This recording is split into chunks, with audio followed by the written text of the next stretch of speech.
Hi everyone. So this video is to kind of like talk about 3 tips for love when it comes to people with an inner planet in Aquarius, such as your Sun, Moon, Venus, and or Mars. So the importance of this is because these planets can show up in similar ways, and when it comes to your love life, there might be some subtle differences, but they can have certain things in common, and therefore I wanted to include more than just the sun sign, more than just the moon sign, but Venus and Mars as well. And for instance, I have Venus in Aquarius. And basically, Aquarius is an air sign, and it is a fixed sign. It's ruled by Uranus and Saturn, but we don't talk too much about that. We talk more about the Uranus connection because Uranus is a planet that has kind of like a reputation for being quite unpredictable in how it expresses itself. So people with a prominent Aquarius tend to surprise people from time to time in various ways with their personality traits, with their, I could have even included Aquarius rising with the way that they dress, the way that they carry themselves. There's a rebellious quality. We associate Aquarius with hippies because of the tendency to go against the grain of society, and also because the 11th house that Aquarius rules is about humanity as a whole, is about the collective. So that Aquarian ideal is what the hippies were all about, and there continue to be hippies in society. They might be a little bit more undercover, if you will, but they still exist. People who want to live a non-traditional type of life. I think that's the best way of putting it. And that's exactly how Aquarians feel. They don't want to fit a mold. They want to break a mold. So when it comes to love, because that's what we're talking about here, you, whatever your placement is in Aquarius, you don't want to be like everybody else. Everybody's talking about a white picket fence. You might be talking about a VW bus. You may want to be in a polyamorous relationship when everybody wants a monogamous one. Free love is associated with Aquarius.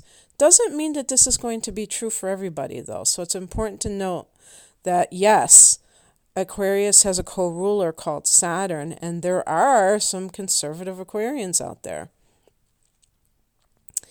who wouldn't dream of being involved in a polyamorous relationship. But even people who are strictly monogamous, who have a prominent Aquarius placement, will tend to be, there'll be something a little bit quirky about how you view love. You may, in some cases, live in separate places and never get married to one another.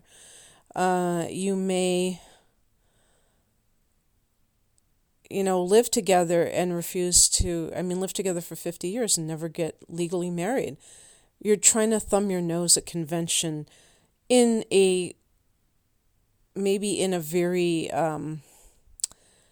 small type of a way, but a way nonetheless. There might be just something that stands out that separates you from others.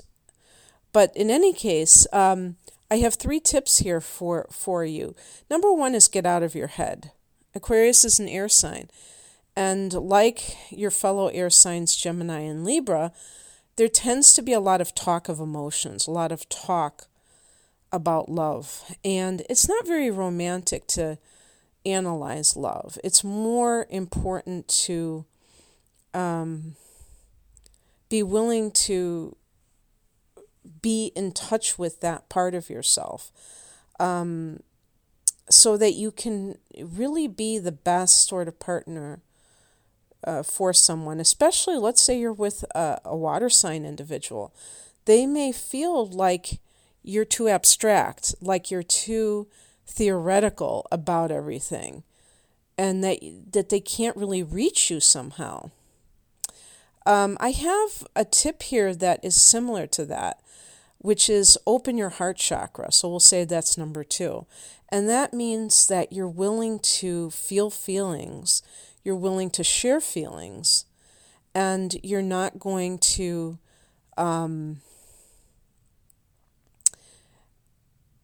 be somebody who is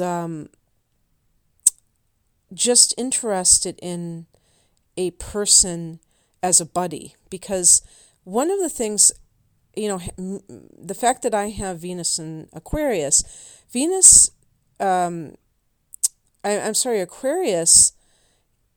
ruling that 11th house it's the house of friendships and groups. And so Aquarians really value friendship. And friends, if you think about the relationship with people who you might consider your friend or friends, is that there still is a bit of distance there, even when they're very, very close friends. You don't live with your friends, usually. I mean, sometimes that happens. But I mean, you have a bit of separation, which Aquarius really needs. Aquarians need a long leash. And thinking of your lover as your friend is kind of a relief, because then you can have that breathing room. But if you treat them as a buddy, first of all, depending on their sign, now the opposite sign of Aquarius is Leo, and if you have like the moon in Aquarius, or if you have the sun in Aquarius, you may attract somebody with a prominent Leo, which is the opposite sign. I've seen this over and over again when I've done love readings, where even if the sun signs are like completely bizarre in combination, you will see with the moon and Venus, or Mars and the moon, some sort of synastry, some sort of connection there. And so it's very possible for you to attract Leo, but Leo is highly romantic.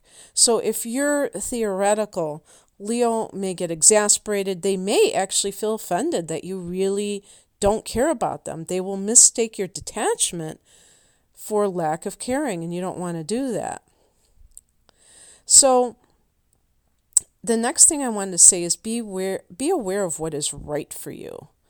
In other words, because Aquarius is a sign that I would say is pretty non-discriminating, and we think of the word discrimination in this day and age, that just automatically triggers people. They think of racism, sexism, yada yada. But the word discriminate means that you are taking great care to decide if something is right for you. That, you're intentional about the thing that you're choosing. And there's nothing wrong with that whatsoever. As a matter of fact, that's very smart to do that. So when a person is in a relationship, that kind of open-ended attitude is not necessarily a good thing. It might be great for friendships, because you can make friends with people from different walks of life. And I would imagine that some of you, that's exactly what has happened. And especially, with the sun and the moon, which are going to be very influential, you may just have a tendency in life to have, your friends that are people that you share intellectual interests with. Maybe if you're into sports, you have another set of friends for that. And so you just are you have these wildly different social circles that you run in. And that is really cool. But with your love life, you have to be more discriminating, because not everybody is going to fit into your life at that intense level. And this means that you have to take into account their temperament. You have to take it into account their interests, their goals, their life path versus your life path, whether or not they're kind of going in the same direction, so that you will be able to be compatible fully, and not just in this compartmentalized sort of a way. So I think that Aquarians can make good partners. I'm going to add another tip for you, and this is to be consistent. Now, yes, you are a fixed sign, but because of that Uranian energy, you can be unpredictable. And I'm thinking, especially with the moon in Aquarius, be careful about any tendency to kind of like, have an experience where maybe something that you see that you don't like in your partner, and then you just shut down altogether and you just move on. Like you just break it off very suddenly, rapidly. That can be devastating for the other person who doesn't understand what they did wrong. They're not used to people just being so abrupt like that. And sometimes you may do this as a protective device because you feel so afraid of getting close to somebody. If you have the sun in Scorpio and the moon in Aquarius, you may just have this split nature where a part of you gets very intense and involved, and then that moon in Aquarius gets very scared about that because, it's so diametrically opposed, even though these two signs actually form a square, not an opposition. But there are lots of differences between that. And I have seen, again, in private readings, that people who have this combination, they can have a lot of confusion within themselves, let alone with somebody else, because they just don't get, why they are the way that they are. So it is kind of exasperating, I think, sometimes for people. They feel like, why can't I get it? What is it about me that is so unable to be consistent in that regard, or to be constant in my affections? And I think too that you require somebody who can keep your interest. Not that you're like an Aries person in that regard, where you just are easily bored, but you are a very unique person. I know that that's kind of a, very unique is, you can't, it's redundant, but you're just an unusual person, and you have a special need in this area of being with somebody who fascinates you, and doesn't make you feel like they're just a regular type of a person. You love that kind of deviation from the conformist way of living yourself. Just like you like to do it, that means that you respect it in other people. So make sure that you are willing to hold out for that type of person. Don't try to fit into a mold, and I don't think that you do. But see, that's the thing. It depends on, if your moon is in Aquarius and your sun is in Taurus, for instance, you may have that part of yourself that is very traditional, or if your sun is in Capricorn, where you do want to be you do want to follow in the footsteps of others. But that Aquarius influence is really the outlier, and it will lead to rebellion at some point, and that's okay. That's how you're wired. but just make it something that is healthy for you, that doesn't act against your best interests, and you'll be fine. Okay, that's what I have for you, and I hope that you enjoyed this. Take care. Bye.